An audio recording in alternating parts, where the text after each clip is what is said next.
when 2 moles of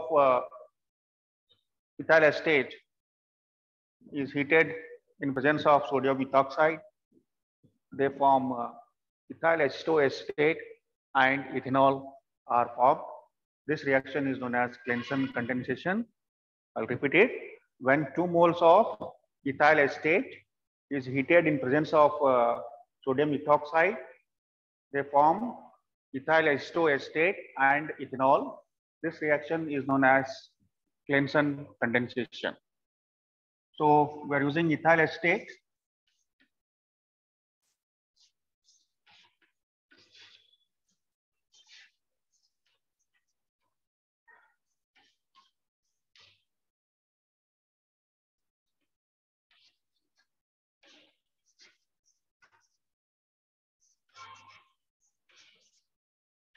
So 2 moles of ethyl acetate is heated in presence of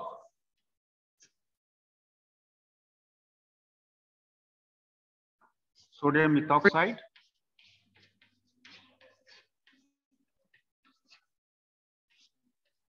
Na plus O minus. And here one more point I wanted to remember just now is in all the reactions what we have written earlier and now henceforth also, here one triangle you have to mention here with, so that it is a heat.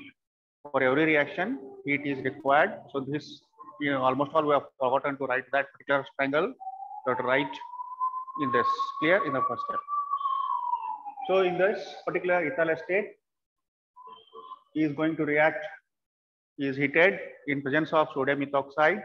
It forms ethyl acetoacetate.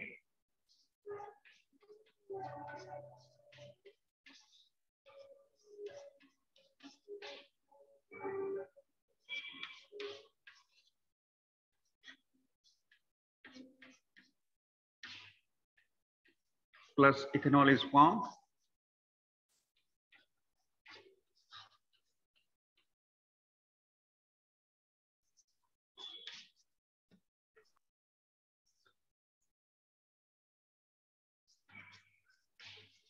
Acetoacetate.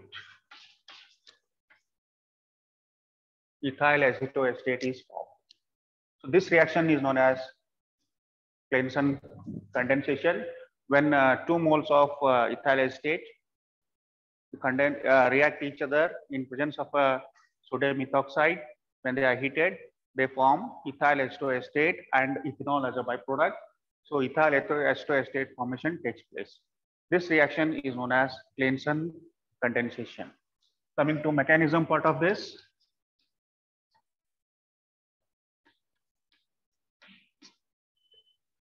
So the 1 molecule of ethyl acetate, I'll just write it here. This CH3, I'll just write it as CH2 here and H here.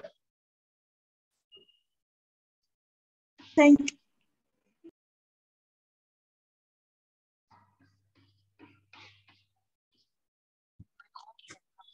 So this reacts with the ethoxide ion. So this ethoxide comes from sodium ethoxide. This splits up into Na plus C2H5O minus. This ethoxide ion now will act as a base, will abstract hydrogen as a proton and forms ethanol molecule here. And when this particular ethoxide ion abstracts hydrogen as a proton, leaving behind bond electrons to this carbon only, and this ultimately what is formed is carbon anion is formed.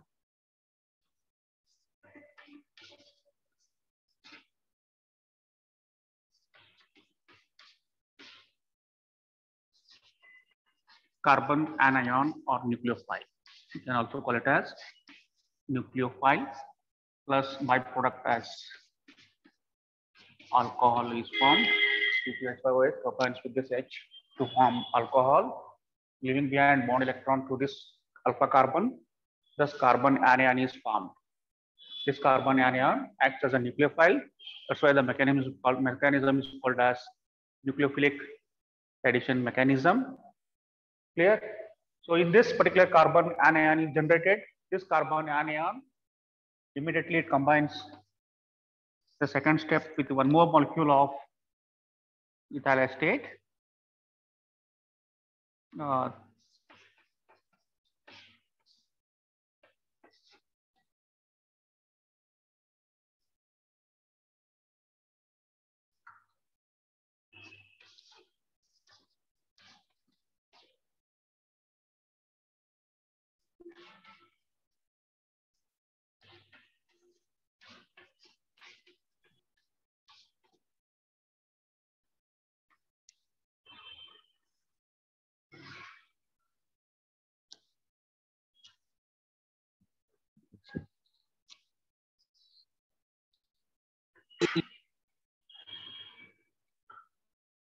So this carbon anion which is formed, a nucleophile, is going to react with one more molecule of ethyl acetate, where it attacks carbonyl carbon of the ethyl acetate.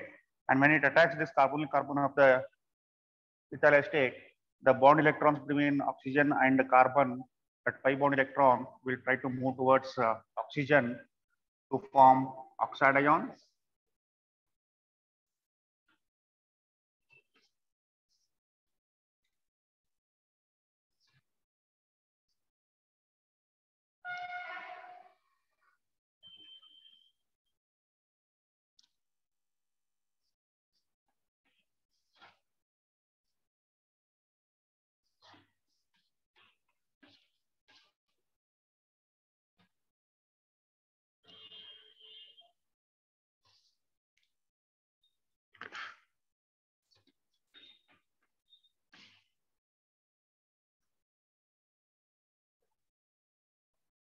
So this particular CS2 is added here by using pair of electrons. It forms a bond with carbon and carbon.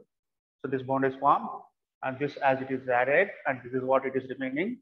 But the pi bond electrons with this carbon oxygen will try to move towards oxygen to form an oxide ion.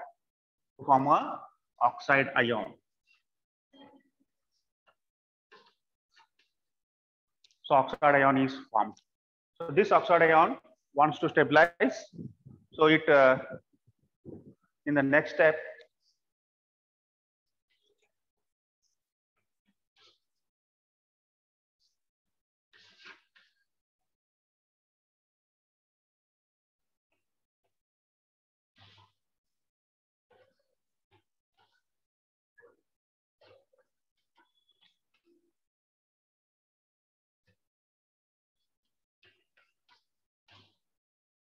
so oxide ion wants to stabilize. So in the next step, what it does is this bond electron, this pair of electrons will try to form a double bond between oxygen and carbon. And when it tries to form a double bond between oxygen and carbon, here it has to eliminate one group because carbon is becoming pentavalent. It wants to remain as tetravalent only. So here the best group to eliminate is OC2H5. Clear? Because this is also carbon, this is also carbon, this is oxygen. This can leave the carbon very easily by taking bond electrons because it is an electronegative atom, that is oxygen. So here when it tries to form a double bond, the pair of electrons try to form a double bond. At the same time, this is eliminated as ethoxide ion.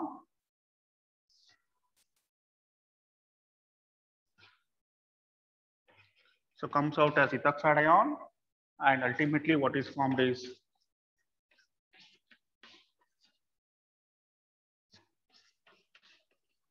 ethyl acetoacetate is formed. Ethyl acetoacetate is formed. Ethyl acetoacetate is formed.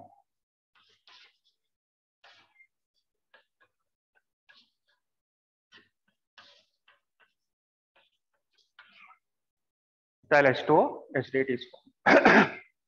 So when the oxide ion wants to stabilize, that pair of electron will try to form a double bond between oxygen and carbon. And when it tries to form this, the carbon is becoming pentavalent. It tries to eliminate one of the group. And here the best group is OC2H5, ethoxide ion, because this O is electronegative atom, whereas the other two atoms are carbon and carbon. But it cannot eliminate this because it is trying to form a double bond here. So oxygen is eliminated because it takes the bond electron and goes out. It's a very good leaving group. So it goes out and forms an ethoxide ion as a byproduct. But ultimately what is formed is this pair of electron will try to form a double bond, and thus ketone group is generated, and this product formed is ethyl S2 acetate is formed. This reaction is known as Clemson condensation. I'll quickly summarize this. Clemson condensation, two molecules of ethyl acetate condense each other in presence of a base to form ethyl H2 acetate and ethanol. This reaction is known as Clemson condensation. This reaction is known as Clemson condensation. Clear? Coming to mechanism part of this, in step 1, one molecule of ethyl acetate is used here, and the sodium ethoxide what we are using as a catalyst, this will split up into Na plus O, C2H5O minus ethoxide ion. That ethoxide ion acts as a nucleophile or a base. That base will try to abstract hydrogen as a proton from this alpha carbon. And when it tries to abstract this hydrogen as a proton, it leaves behind bond electrons to carbon, alpha carbon, and that pair of electron forms an carbon anion. That pair of electron will try to form a carbon anion, which is a nucleophile. Because this carbon is having a pair of electrons having a negative charge, rich electron having a negative charge, basic in nature, highly reactive. All this definition resembles nucleophile. That's why this carbon anion is one of the nucleophile, or can also call it as nucleophile or carbon anion. And the byproduct as ethanol is generated. So this carbon anion, which is formed in this first step, is going to attack carbonyl carbon of the one more molecule of ethyl acetate. We are using two molecules. One molecule is used in step 1, forms carbon anion. Another molecule is used here, and that carbon anion which is formed in first step is going to react in the second step. So this attacks the carbonyl carbon of the one more molecule of ethyl acetate, and when it attacks, the pi bond electron will move towards oxygen to form a oxide ion. So this carbon anion attacks carbonyl carbon and forms a bond with that carbon by using this pair of electrons, and thus when it tries to form this, the double bond electrons between oxygen and carbon will try to move towards oxygen. That pi bond is broken and forms a pair of electrons on this. Thus, an oxide ion is generated as an intermediate. This oxide ion wants to stabilize. So, in the next step, that oxide ion, what it does is that pair of electron will try to form a double bond between carbon and oxygen once again. And when it tries to do that, carbon is becoming pentavalent. It has to remain with a tetravalent only. So it has to eliminate one group. Either this, or this. Another 3 are there here. But the best group is OC2H5, because oxygen is an electronegative atom. It can leave the carbon taking bond electrons. Or in other words, it's a very good leaving group. So when this pair of electron will try to form a double bond between oxygen and carbon, the carbon eliminates this OC2H5 as ethoxide ion, and ultimately what is formed is this carbon is trying to form double bond. This particular product is formed, that is ethyl H2 acetate is formed. This is what Clemson condensation. Clear?